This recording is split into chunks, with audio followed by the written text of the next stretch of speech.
কোন বিষয় নিয়ে আলোচনা করতে গিয়ে বারবার শুধু এই প্রশ্নটা তুলেছে, এটা যদি পাশ করি মুফতি আমিনী আবার মাঠে নামবে না তো?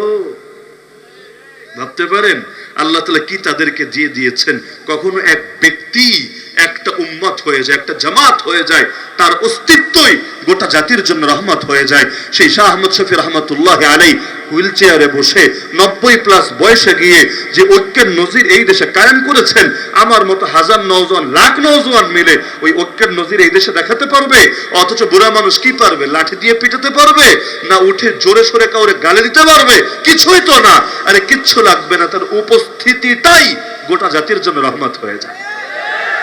তো এখন যতদিন পর্যন্ত ক্ষমতায় আসবো না, তো বসে বসে ললিপপ খাওয়ার সুযোগ নেই। বরং আমার দৃষ্টিতে ততদিন পর্যন্ত কাজ হলো, যেই যেই বিষয়ে আমরা একমত, এবং ফিতনার তো শেষ নেই, সমস্যা তো শেষ নেই, সবগুলো নিয়ে একসাথে কথাও বলা যায় না, একসাথে কাজও করা যায় না। ধীরে ধীরে ধীরে প্রায়োরিটি দিয়ে দিয়ে একটা একটাকে তারপর সামনে আগাতে হয়। তো বড় বড় ফিতনাগুলো নিয়ে সবার একযোগে কাজ করা দরকার। কথা যখন একদিক থেকে বলা শুরু হবে, সবাই মিলে বলবে। মাঠে যখন নামা লাগবে, কে কোন দল, কে কোন ধারা, কে কোন সাইডের হুজুর, সব বাদ, সবাই মিলে একসঙ্গে ময়দানে নামবে, অঘোষিত ভাবে, অদৃশ্য ভাবে, কোন দলের ব্যানার ছাড়া। দলের ব্যানার কেন ছাড়া বলছি বুঝতে পারছেন অবশ্যই, কারণ দলের ব্যানার দিলে দল দমানো সহজ, আদর্শ দমানো এত সহজ না। আদর্শ থাকে বুকের ভেতরে, আদর্শ দমাতে চাইলে গোটা জাতিরে মেরে পুরো দেশটাকে কবরস্থান বানাতে হবে। দল দমাতে বেশি কিছু লাগে না, নেতাগুলো নাই করে দিলে দল এমনি নাই হয়ে যায়।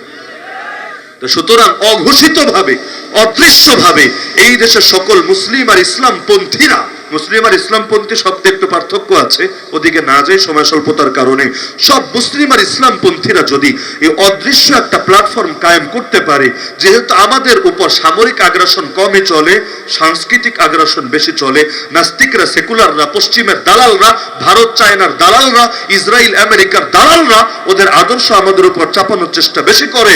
সুতরাং ওরা যেমনে মারে, মাইরের জবাবও দিতে হবে সেভাবে। সবসময় হাত দিয়ে মাইর হয় না, কখনো মারে হাতে, কখনো মারে ভাতে। আমাদেরকে আগে ওদেরকে সাইজ করতে হবে ভাতে। ওই একটা দুইটা চর থাপ্পড় দিয়ে কিচ্ছু হবে না, বরং এমন এক শক্তি অদৃশ্যভাবে কায়েম করতে হবে। একটা জিনিস চাপানোর আগে, এই যে 8 ইংলিশ বইয়ে নবী সুলাইমান আলাইহিস সালামের চিত্র দিয়ে দিয়েছে। ভাবতে পারেন নবীর কার্টুন যদি কেউ ছাপে, আরে সে তো দুনিয়ায় বেঁচে থাকার অধিকারী হারিয়ে ফেলে। অথচ নবী সুলাইমান আলাইহিস সালামের ছবি এক পাশে, রানী বিলকিসের ছবি আরেক পাশে, মাঝখানে ইংলিশ একটা কবিতা। আমি এই দেশের এই বছরের 8 ইংলিশ বইয়ের কথা বলছি, সম্ভবত পৃষ্ঠা নম্বর 6, গিয়ে চেক দেন না গিয়ে। আরে কয়টা সমস্যা নিয়ে আলোচনা করবেন? অনেকে ভাবে খালি শরীফ শরীফাই মনে হয় শেষ কথা। না রে ভাই, সমস্যা এত বেশি, সর্বাঙ্গে ব্যথা, ওষুধ দিব কোথা? সবচাইতে ভালো হতো যদি আমাদের কিছু সচেতন আলেম ওলামার সাথে ওই বামরামদেরকে একটা বৈঠকে বসাতে পারতো কয়েক ঘন্টা ব্যাপী। ওরা এগুলোর যুক্তি তর্ক দিত বৈধতার পক্ষে, আর আমরা তুলে ধরতাম প্রতিটা অসঙ্গতি দলিল প্রমাণের আলোকে। তবেই সম্ভব ছিল জাতিকে সচেতন করা, যদিও বাস্তবে এগুলো বসতে রাজি হয় না। কিন্তু সমস্যা শেষ নাই। নবীর কার্টুন ছাপলে ওই ফ্রান্সের বিরুদ্ধে এত আন্দোলন করলেন, এত আন্দোলন, ফ্রান্সের পণ্য বয়কট করলেন। এখন আপনার দেশের স্কুল কলেজে সেই নবীর কার্টুন খালি ছেপেই শেষ না, আপনার বাচ্চাদেরকে পড়াবে, দেখাবে, শিখাবে। ঈমান গেল কোথায় হারিয়ে? ভাবতে পারেন কোন সঙ্গীন হালতে আমরা পৌঁছেছি। নবীর ইজ্জতই বাঁচাতে পারছে না। নবীর ইজ্জত রাখতে না পারলে জীবন দিয়ে কি লাভ হবে? 2 পয়সাও দাম নাই জীবনের যদি নবীর ইজ্জত, আমরা বেঁচে থাকতে নবীর ইজ্জত বরবাদ হয় দুনিয়ার বুকে। সুতরাং এই অঘোষিত ভাবে একটা প্ল্যাটফর্ম কায়েম করা দরকার নাকি দরকার না? হ্যাঁ, ইখতিলাফ আমি বলছি না ইখতিলাফ মিটিয়ে দেন, ইখতিলাফ আগেও ছিল, এখনো আছে, থাকবে। ইখতিলাফ মেটানো এটা কারো কাজ না, এবং অতীতেও হয়নি। সাহাবীদের জামানে ইখতিলাফ ছিল, কয়টা প্রমাণ লাগবে আপনার? মাসালাগত ইখতিলাফ, এমনকি কোনো কোনো ইখতিলাফ নিয়ে এটা বড় পর্যায়ে পৌঁছে গিয়েছিল। এই যে যুদ্ধ হয়েছিল ইখতিলাফের কারণেই তো। ইখতিলাফ ছিল, আছে, থাকবে। ইখতিলাফ সহকারেই পৃথিবীতে 1200 বছরের অধিক খেলাফত ছিল। তো ইখতিলাফের জায়গায়, ঐক্যের জায়গায় বাতিলের বিরুদ্ধে আমরা এক। আমাদের ইখতিলাফ নিজেদের ভেতর। দ্বিমত আছে নাকি কারো? আপনি যেই দলের হন, হাইয়া আলাল সালাহ শুনলেও তো একসঙ্গে মসজিদে ছুটে আসেন। তো আপনি যেই দলেরই হন, হাইয়া আলাল জিহাদ শুনলেও যেদিন ময়দানে নেমে পড়তে জানবেন, ইনশাআল্লাহ সেদিন আমাদের বিজয়ের পথ সুগম হবে। তো 1 নম্বর কাজ এটা। 2 নম্বর কাজ আমার দৃষ্টিতে, যারা রাজনৈতিক ভাবেও এই দেশে আগাতে চায়, আমি এটাই ভেবে পাই না আন্তর্জাতিক সম্পর্ক শুধু কি সেকুলারদেরই দরকার, নাস্তিকদেরই দরকার? এদেশে যারা ইসলামকে রাজনৈতিকভাবে বিজয়ী করতে চায় তাদেরকে রাজনৈতিক কোনো সম্পর্ক আন্তর্জাতিক পরিসরে দরকার না? এই জামানাই তো গ্লোবালাইজেশনের জামানা, বিশ্বায়নের জামানা, কেউ কারো থেকে আলাদা না। তা আন্তর্জাতিক হাত ছাড়া আপনি আঞ্চলিক ভাবেও তো কিছু করতে পারবেন না। যুদ্ধ এখন কিছু হয় অস্ত্র দিয়ে, কিছু হয় কূটনীতি দিয়ে। এই যে তালেবানরা জয়ী হয়েছে, কেউ যদি বলে শুধু অস্ত্রের জোরে, আমি বলবো তুমি ইতিহাসও জানো না, বাস্তবতাও বোঝো না, রাজনীতি জিহাদ কোনোটার ব্যাপারে তোমার ইলম নাই। বরং এর পেছনে অস্ত্রও ছিল, এর পেছনে কূটনীতিও ছিল। কূটনীতি কারে বলে নতুন করে আমি বোঝাতে যাচ্ছি না, ওটা আবার আরেক আলোচনা। তো এখন কূটনৈতিক তদবিরের দরকার আছে নাকি নাই? খালি আওয়ামী লীগের দরকার, খালি বিএনপির দরকার, খালি জাতীয় পার্টির দরকার, খালি জাসদ বাসদ মাসুদ রাসদ কি জানি আছে ওদেরই দরকার, নাকি সকলের দরকার? ওদের সম্পর্ক যদি হয় বাতিলের ভিত্তিতে, আমাদের সম্পর্ক হবে ঐক্যের ভিত্তিতে। আর ইসলাম তো চাই এটা, গোটা দুনিয়ার মুসলমানরা ঐক্যবদ্ধ থাকবে, সকলে সকলের বিপদে পাশে দাঁড়াবে। কিন্তু দেখেন আমরা এই ক্ষেত্রে কতটা পিছিয়ে। বাংলাদেশে আন্তর্জাতিক ব্যক্তিত্ব কয়জন আছে ইসলামী অঙ্গনে? আন্তর্জাতিক ব্যক্তিত্ব বুঝেন? আরব আজম সকলে তাকে চেনে, সমীহ করে, মানে। সে যদি একটা আহ্বানও করে যে আমরা দিন কায়েম করেছি, তোমরা এই সাপোর্ট দাও আমাদেরকে, এমন পরিচিত ফেস এই দেশে কি একটা দেখাতে পারবেন আপনি? সন্দেহ আছে। অথচ যোগ্য আলেম বাংলার জমিনে নাই তা না আছে, কিন্তু এই বিষয়টা নিয়ে আমরা নজর দিচ্ছি না, বা এটাকে হয়তো জরুরি মনে করছি না। মাল্লাম ইয়ারিফ আদাত জামানিহি ফাহুয়া জাহিলুন। আমাদের আকাবেররা আমাদেরকে শিখিয়ে গেছেন, যুগের আদত যারা বোঝে না তারা জাহেল। সুতরাং আন্তর্জাতিক সম্পর্কের দরকার আছে নাকি নাই? দরকার আছে নাকি নাই?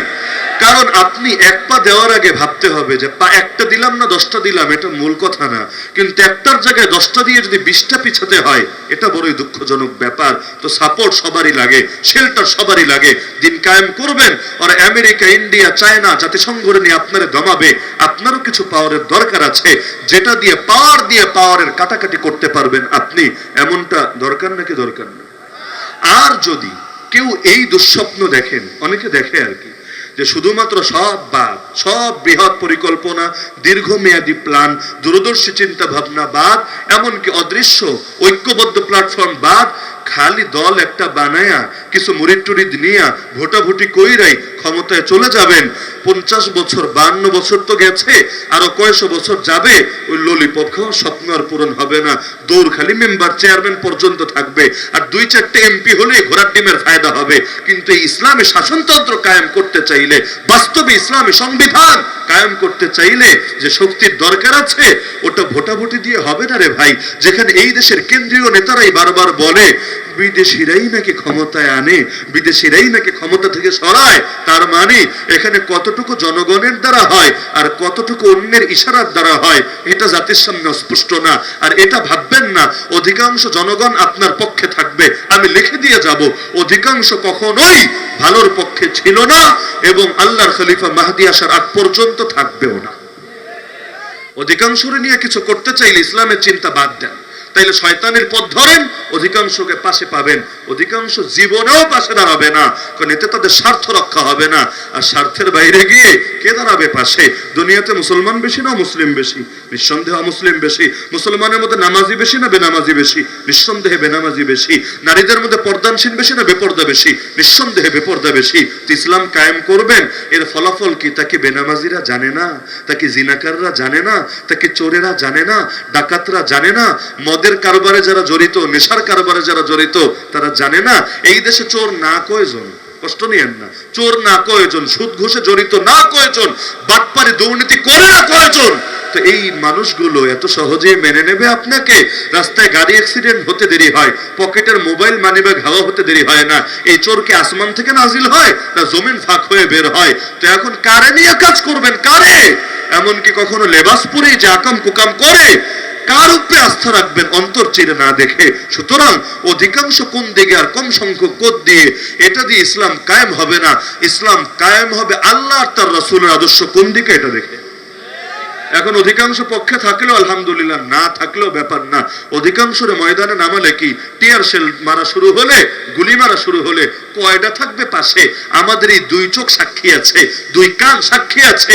আমাদের কই সবক শিখিয়ে লাভ নাই, বরং নিজের চোখে দেখে দেখে আমরা বুঝেছি অধিকাংশের নামানো যেমন সহজ, টেকানোর চাইতে হাজার কঠিন। ওই সবাই বলবে এগিয়ে যাও, আমরা আছি তোমার সাথে, তোমার সামনে, তোমার পেছনে, তোমার ডানে, তোমার বামে। খালি বিপদ শুরু হতে দেরি, টর্চ লাইট দিয়েও খুঁজে পাবেন না কোনো ভাই। কি বেশি অবাস্তব মনে হচ্ছে কথাগুলো? অবাস্তব মনে হলে গালি দেন, সমস্যা নাই, গালি খেতে আমরা রাজি আছি। নবীরে যদি খেতে পারেন আমরাও খেতে পারবো, এজন্য চামড়া আগেই মোটা করে রেখেছি। ওয়ালা ইয়াখাফুনা লাউমাতা লাইম। কিন্তু একজন মানুষ যদি কথাগুলো নিয়ে ভাবে, তাহলে তাকেও এটা ভেবে কিছু না কিছু করণীয় নির্ধারণ করতে হবেই হবে। ওই ভোটাভুটি দিয়ে দিন কায়েমের স্বপ্ন দেখেন না রে ভাই। এই মাটিতে বামরাই সুবিধা করতে পারে নাই, আপনারা করবেন কোত্থেকে? আর বলবেন না ইসলামের সৌন্দর্য দেখিয়ে দেখিয়ে করব, পারবেন না, অতীতেও হয় নাই। আমি নজির টানতে যাচ্ছি না, না হলে অনেকে আবার বলবে আমাদের দুঃখ দিয়ে আর আবার দলিল দেয়, আমাদের গা থেকে রক্ত ঝরে, এগুলো দিয়ে প্রমাণ হিসেবে উপস্থাপন করে। দরকার নাই, কারো কলিজে আঘাত দেওয়ার দরকার নেই। তবে বাস্তবতা এটাই, ভোটাভুটি দিয়ে বাংলার জমিনে ইসলাম কায়েম করা। আরে ফতোয়া রাখেন, আমি ফতোয়ার আলোচনায় তো আজকে ঢুকেই নাই। ঢুকেছি নাকি? কোনটা হালাল, কোনটা হারাম, কোনটা মুবাহ, কোনটা ওয়াজিব, ওদিকে আমি যাচ্ছি না। আমি বাস্তবতার আলোকে কথা বলছি, কারণ আমরা তো আর মঙ্গল গ্রহে থাকি নাই, দুনিয়ায় থাকি। বাস্তবতা দেখে দেখেই সিদ্ধান্ত নিতে হবে। আল্লাহ নবী তার জামানার বাস্তবতা মূল্যায়ন করেন নাই? করেছেন। কাবা ঘর বাড়ান নাই কেন? কাবা ঘরটা আগে টাকা কম ছিল বলে ছোট করে বানিয়েছিল, একটা অংশ বাইরে ছিল, বাড়ালেন না কেন? মুনাফিকদের কল্লা কাটলেন না কেন? বাস্তবতা সামনে রেখে। সুতরাং বাস্তবতা অস্বীকার করা যায় না, এটা করা উচিত না। সুতরাং ভোটাভুটির দিকে যতটা নজর দেন, শুধু একটা কথা আমি বলি, বাংলাদেশে ইসলামী রাজনীতি যারা করে, এরা যেই পরিমাণ নজর দেয় বিভিন্ন শুধু শাখাগত ধর্মীয় কিছু বিষয় নিয়ে মিছিল মিটিং, আর ভোটের সময় আসলে ভোটাভুটি নিয়ে, এর 10 ভাগের 5 ভাগ মনোযোগ যদি দিত সমাজ সেবা নিয়ে, মানুষের মন জয় করা নিয়ে, আর্তমানবতার পাশে দাঁড়ানো নিয়ে, আমি গ্যারান্টি দিয়ে বলবো এরাও সেই ফরাজি আন্দোলনের মতো অঘোষিত এক নেতৃত্ব কায়েম করতে পারতো বাংলার জমি। কিন্তু বাস্তবতা হলে এখনো পর্যন্ত মানুষ ইসলামী রাজনীতিবিদদের ভাবে এদের কাম খালি ফতোয়া টতোয়া দিবে আর ধর্মের উপরে আঘাত আসলে টুকটাক আন্দোলন করবে, ব্যাস। কিন্তু এরা নিজের জীবন আর জীবিকাও আঘাত খেলে সবার আগে যে এরাই পাশে দাঁড়াবে, এদের কাছে সবচাইতে কার্যকর আধুনিক বিজ্ঞানসম্মত ফর্মুলা আছে। বাস্তব কথা এটা অধিকাংশ মানুষ এখনো জানেও না, মানেও না, স্বীকারও করে না, একমত না। বাস্তব না কি অবাস্তব? আগামীকাল হয়তো আমার বিরুদ্ধে অনেকে খেপবে, আপনি সবাই আঘাত দিচ্ছেন। তো যেটা বাস্তব সেটা তো বলতে হবেই হবে। হয়তো দুদিন আগে বুঝবে, কেউ দুদিন পরে বুঝবে। আমরা বললে আমরা গালি খাবো, যখন বড়রাই মুখ খুলবেন তখন আর গালি কারে দিবে?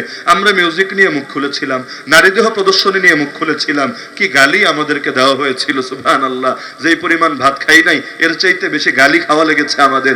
পরবর্তীতে দেখা গেল এই কথাও বলে দিল বাংলাদেশের 80% আলেম বলো, এগুলোর হিসাবে ধরে লাভ নাই, আর বাকি 20% নাকি মোটামুটি চলে। একমাত্র তিনিই হলেন বিশেষ জগতের এলিয়ান, যারে পুরোপুরি পারফেক্ট হিসাবে ধরা যেতে পারে। এখন তো দারুল উলুম দেওবন্দ থেকেই ফতোয়া এসেছে, এখন বলুক দারুল উলুম দেওবন্দ আকাবির বিরোধী, দারুল উলুম দেওবন্দ মানহাজি, দারুল উলুম দেওবন্দ খারেজি, দারুল উলুম দেওবন্দ ফিতনা সৃষ্টিকারী, নাউযুবিল্লাহি মিন যালিক। মিউজিক হারাম, এটাও নাকি ফতোয়া দিয়ে বুঝাতে হয়। কোরআন যথেষ্ট না, সুন্নাহ যথেষ্ট না, এতটুকু ইলম যা থাকে না, এ আবার নিজের আলেম, আল্লামা দূরের কথা, আলেম দাবি করে কোন যুক্তিতে? তো এখন যখন আমরা বলি হয়তো ভালো লাগবে না, অনেক কিছু আগে আগে বললে ভালো লাগে না, কিন্তু এক সময় বুঝে আসবে ইনশাআল্লাহ। আর যদি না আসে তাতেও সমস্যা না, আমাদের ভুল হলে আমরা শুধরে যাব, অন্য কারো ভুল হলে তারাও শুধরানোর ফিকির রাখা দরকার অবশ্যই ইনশাআল্লাহ। আমি আমার ভুলের ব্যাপারে আলহামদুলিল্লাহ সবাইকে সাক্ষী রেখেও বলি, আমার যে কোনো ভুল কেউ যদি দলিল প্রমাণের আলোকে আমাকে চিহ্নিত করে দেয়, রাহিমাল্লাহু মান হাদানি ইলা উয়ুবি, আল্লাহ তার উপর হাজারবার রহম বর্ষণ করুন, ইনশাআল্লাহ আমাকে ভুল সংশোধনকারী হিসাবেই পাবে। কখনো যদি এমন হয় গোটা জাতি একমত যে এটা কোরআন সুন্নাহর দৃষ্টিতে ভুল, তারপর আমি ভুল মতের উপরে ঘাউরামি করছি, সবাইকে উদাত্ত আহ্বান জানাচ্ছি আমাকে লাল কার্ড দেখিয়ে দিবেন, তখন আমাকে দাওয়াতও দিবেন না, আমার কথাও শুনবেন না। কিন্তু যদি দলিল প্রমাণের আলোকে ভুল প্রমাণ না করে আর এমনি গায়ের শক্তিতে, পেশের শক্তিতে গালিগালাজ করে, ইনশাআল্লাহ এই জবান বন্ধ হবে না। মনে থাকবে তো ইনশাআল্লাহ? ছোট ছোট কয়েকটা প্রশ্ন অতি সংক্ষেপে জবাব দিয়ে আলোচনা রীতি টানছে ইনশাআল্লাহ। ফিলিস্তিনের এই অবস্থায় দেখা ছাড়া কি আমাদের কোনো কাজ নাই? বর্তমান জিহাদের জন্য আমরা কি করতে পারি? কাজ তো অনেক কিছুই আছে, কিছু তো আমাদের বলা হয়েও গেছে। ফিলিস্তিনের মুসলমানদের জন্য মূল কাজ ছিল, যদি ফতোয়ার আলোকে বলেন, জান মাল দিয়ে জিহাদ করা, এটাই মূল কাজ। এখানে ইখতিলাফের কোনো সুযোগ নাই। পৃথিবীর কোনো 1 ইঞ্চি জমিনও যদি কাফেরদের দখলে চলে যায়, সেটা উদ্ধার করে সেই অঞ্চলের মুসলমান, তারা না পারলে পার্শ্ববর্তী মুসলমান, তারা না পারলে পার্শ্ববর্তী মুসলমান, এভাবে ধাপে ধাপে গোটা দুনিয়া সকলের উপর ফরজে আইন হয়ে যায়। এমনকি একজন নারীও যদি কাফেরের হাতে বন্দী হয়, ফতোয়ায় শামিতে আছে, ইমরাতুন সুবিয়াত বিল মাশরিকি ওয়াজাবা আলা আহলিল মাগরিব আন ইউখাল্লিসুহা, পৃথিবীর পূর্ব প্রান্তে একজন নারী যদি বন্দী হয়, পশ্চিমে থাকা সব মুসলমানের উপরও জিহাদ ফরজে আইন হয়ে যায়। আমি আবার ওই নফসের জিহাদের কথা বলছি না, নফসের লগে ঢিসুম ঢিসুম করা। জিহাদ কাকে বলে এটা তো হুজুর আপনাদেরকে নিয়মিত বুঝিয়ে থাকেন ইনশাআল্লাহ। আলহামদুলিল্লাহ, কয়েকদিন আগে দেখেছি বাংলাদেশের এক জিহাদ বিকৃতকারীকে হুজুর সেই রকম ছাই দিয়ে ধরেছে। এখন বেচারা প্রথমে প্রমাণ করতে চেয়েছিল সবই জিহাদ, নামাজও জিহাদ, রোজাও জিহাদ, হজও জিহাদ, যাকাতও জিহাদ, দ্বীনের জন্য যা করবেন সবই জিহাদ। হুজুর যখন ছাই দিয়ে ধরেছে, এক পর্যায়ে নতি স্বীকার করতে বাধ্য হয়েছে, আলহামদুলিল্লাহ। তো এখন আমাদের মূল কাজ এটাই, জান দিয়ে মাল দিয়ে জিহাদ করা। কিন্তু যদি জান দিয়ে জিহাদ করতে সক্ষম না হয়, কোনো ওজরের কারণে পৌঁছতে পারছে না, অথবা যে কোনো কারণে, যদিও চেষ্টা থাকতে হবে পুরো ফতোয়ার উপর আমল করার জন্যই, তো যতদিন পারছে না বা যতদিন এটাতে সক্ষম হচ্ছে না, ততদিন যেই পরিমাণ ওজর ওই পরিমাণ ছাড় নেবে, এর চাইতে বেশি ছাড় নেবে না। যে জান দিয়ে জিহাদ করতে পারছে না, মাল দিয়ে তো পারছে, আলহামদুলিল্লাহ, মাল পৌঁছে দেন না। পাকিস্তানের ফজলুর রহমান সাহেব হাফিজাহুল্লাহ, পাকিস্তানের আল্লামা তাকি ওসমানী হাফিজাহুল্লাহ, তারা যদি হামাসের হাতে গিয়ে সেই কাতারে কোটি কোটি টাকা অনুদান দিয়ে আসতে পারেন, আমরা পারবো না কোন দুঃখে? কাতারে কি কোনো বাঙালি থাকে না? কাতারে তো প্রকাশ্যে তাদের অফিস আছে, কোনো লুকোচুরি না, আন্ডারগ্রাউন্ড সংগঠন না, তো টাকাগুলো পৌঁছান না। হ্যাঁ, আবার ফিলিস্তিন সরকারের কাছে পৌঁছায় না, এগুলো যাবে আরেক দলের হাতে। এর দ্বারা হামাসেরও ফায়দা হবে না, জিহাদেরও ফায়দা হবে না। টাকাগুলো জায়গা মতো পৌঁছান, মুজাহিদদেরও ফায়দা হবে, আর আর্ত মানবতারও সেবা হবে, মাজলুমদেরও খেদমত হবে ইনশাআল্লাহ। আর দোয়া তো করাই লাগবে। বাংলাদেশের কয়টা মসজিদে কুনুতে নাজিলা হয়েছে, অথচ এটা কি আমাদের শরিয়ার দায়িত্ব ছিল না? এই দেশের 10% মসজিদেও যদি কুনুতে নাজিলা হতো, তাও তো বলা যেত কিছুটা হক আদায় করেছি। অথচ 1% হবে কিনা আল্লাহ ভালো জানে। আর চেতনা তো বেশি দিন থাকে না, 2-1 দিন করলেই মনে হয় দ্বীনের খেদমত করে উল্টে ফেলেছি, অথচ ব্যথা থাকবে যেই কয়দিন, ওষুধও দিতে হবে সেই কয়দিন। এই কাজগুলো করতে হবে। আর বর্তমানে জিহাদের জন্য কি করতে পারেন? সর্বোচ্চ চেষ্টা চালাতে হবে, জান দিয়ে, মাল দিয়ে, সময় দিয়ে, শারীরিক প্রস্তুতি দিয়ে, সবকিছু দিয়ে। বসে থাকার সময় কখনো ছিল না, এখনো নাই। কারণ জিহাদ সার্বক্ষণিক ফরজে আইন না থাকলেও, ওয়া আইদ্দু লাহুম মাস্তাতাতুম মিন কুওয়া, প্রস্তুত থাকা সার্বক্ষণিকই ফরজে আইন। মুসলমান কখনো গাফিল হবে না, উদাসীন হবে না।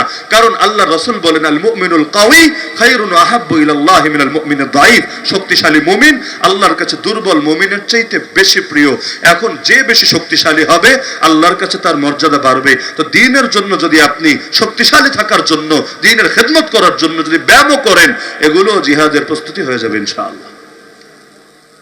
আসসালামু আলাইকুম। শেখ জসিমউদ্দিন সম্পর্কে কিছু বলেন। কি বলবো?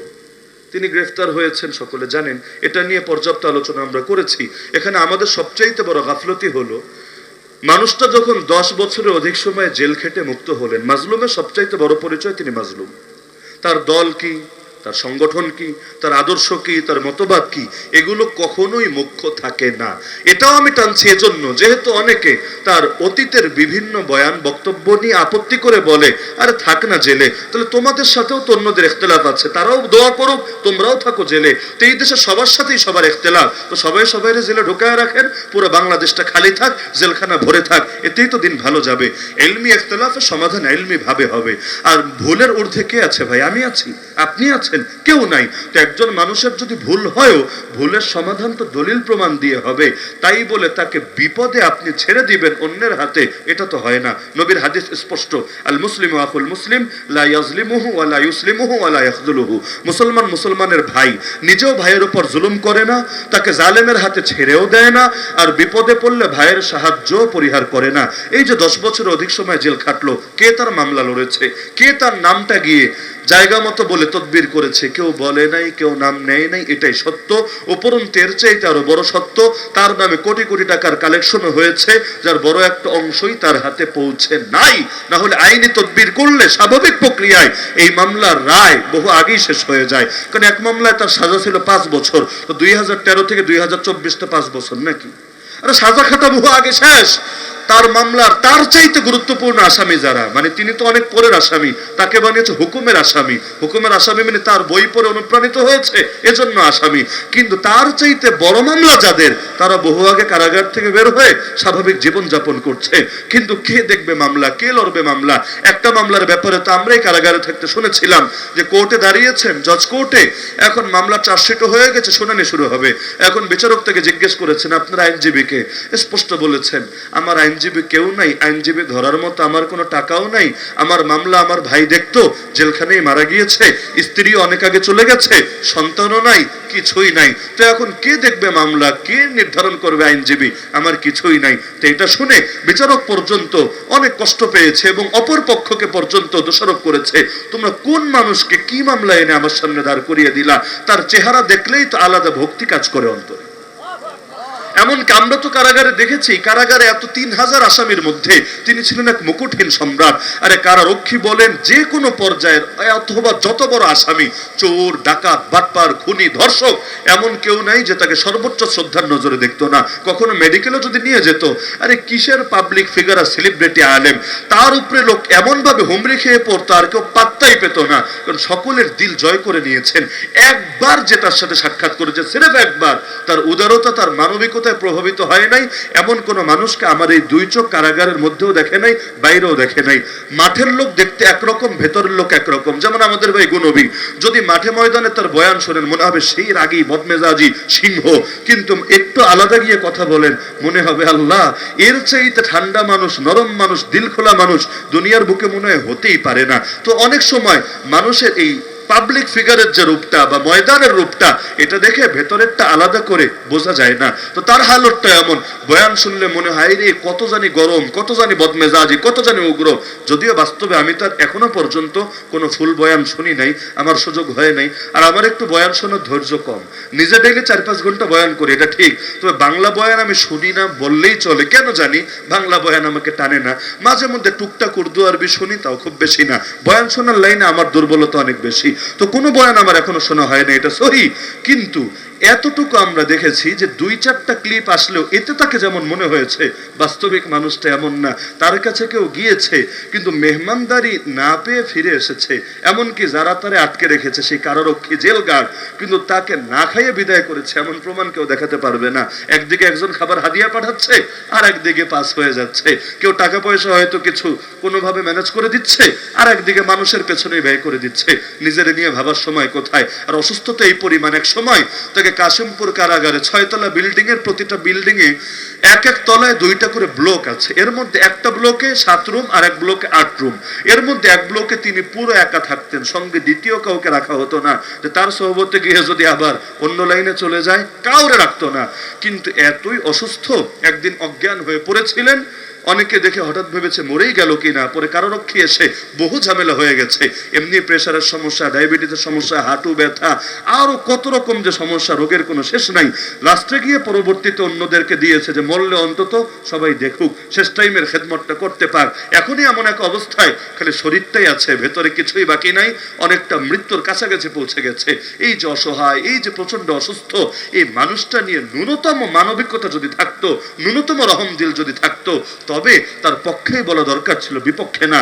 একটা মানুষকে নিয়ে বলতে আগে তার হালতটা বুঝতে হয়, তার দিলের হালত, তার শারীরিক হালত। চাইলেই সবসময় বড় বড় লেকচার মারলেই কাজ হয় না। আল্লাহর বান্দা জামিন হলো, বের হতে পারলো না, কারণ এই জাতীয় মামলায় জামিন হলেই ডাইরেক্ট ছাড়ে না, তার সাথে কিছু বোঝাপড়ার ব্যাপার স্যাপার থাকে, বিভিন্ন রকম কথাবার্তার ব্যাপার স্যাপার থাকে। তো কথাবার্তার জন্য তাকে নিতেই পারে, অস্বাভাবিক ব্যাপার না।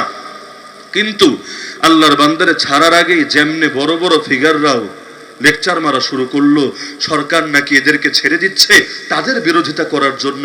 কোন জগতের হালুয়া জানি তারা হয়ে গেছে, এদের বিরোধিতা করার জন্য কারাগারের আসামি ছাড়তে হবে। নাউযুবিল্লাহ, এই নিকৃষ্ট মন মানসিকতা নিয়ে গালিগালাজ হলো। কেউ কেউ অদৃশ্যভাবে কি করেছে না করেছে আল্লাহই ভালো জানে। দেখা গেল ডেইলি স্টারে রিপোর্ট হয়েছে যে তিনি বের হয়ে নাকি আবার জঙ্গি সংগঠন গোছাতে চেয়েছেন, তাই বের হওয়ার একদিনের মাথায় আবার গ্রেফতার হয়েছেন। অথচ বেরটা হলেন কখন, গেলেন কার কাছে?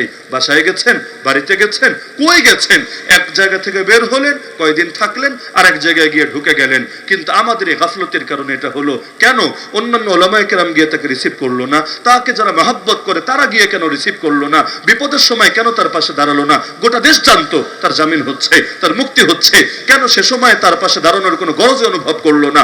উপরন্তু একটা মানুষ বের হওয়ার পর 3 দিন তার খোঁজ নাই, ফ্যামিলিও জানে না, কেউ জানে না। এটা নিয়ে কারো কেন মাথা ব্যথা কাজ করলো না? এটা তো গুম। কারণ একজনকে নেওয়ার পরে 24 ঘন্টার মধ্যে তাকে শো করতে হয়, এটা হলো আইন। তো 3 দিন হয়ে গেল, বেঁচে আছে নাকি মরে গেছে? আমি নিজে দেখেছি, আন্তর্জাতিক এক ইংলিশ পত্রিকা এটা নিয়ে রিপোর্ট হয়েছে, আমি দেখেছি। আমার পত্রিকার নামটা এখন স্মরণ নাই। তো বাংলাদেশে কোনো পত্রিকা, কোনো ব্যক্তি এটা নিয়ে কোনো কথাই বলে নাই, উল্টো টিটকারি ঠিকে মেরেছে, ফিরতেই দেয় নাই। তার আগেই শুরু হয়েছে খোঁচাখুচি। অথচ নিজেদের ভেতরকার বিষয় নিজেরাই বসে মিটমাট করা যেত।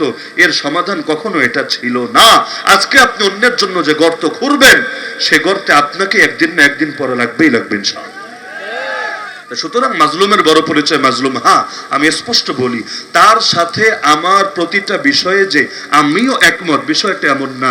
যেমন সারা বিশ্বে একই দিনে রোজা এবং ঈদ, আরো নামাজের বিভিন্ন মাসালা মাসাইল, আরো বহুত বিষয় আছে। আমি অত ভালো জানি না, কারণ আগেই বলেছি বয়ান জীবনে শুনি নাই। তা আমার জানাশোনা থেকে আমি অন্তত 1 ডজনের বেশি লিস্ট দিতে পারবো, যার সাথে যে ব্যাপারে তার সাথে আমার ইলমি ইখতিলাফ ছিল। কিন্তু ইলমি ইখতিলাফ থাক না, ইমাম শাফিঈর সাথে আমাদের ইখতিলাফ আছে সবচাইতে বেশি। কিন্তু আজকে যদি কেউ ইমাম শাফিঈকে গালি দেয়, আল্লাহর কসমে উসামার জবান গর্জে উঠবে সবার আগে ইনশাআল্লাহ। কারণ ইলমি বিষয় ইলমি জায়গায়। তাই বলে একজন মানুষের অকল্যাণ আমি কখনো কামনা করি না। আল্লাহ সাক্ষী, আমার দিলের ব্যাপারে আমি আমার শত্রুর জন্য কখনো জেল কামনা করি না। আমার সবচাইতে বড় শত্রু, তার জন্য আমি জেল কামনা করি না, করবো না। কারণ জেল কি ভয়ঙ্কর জায়গা!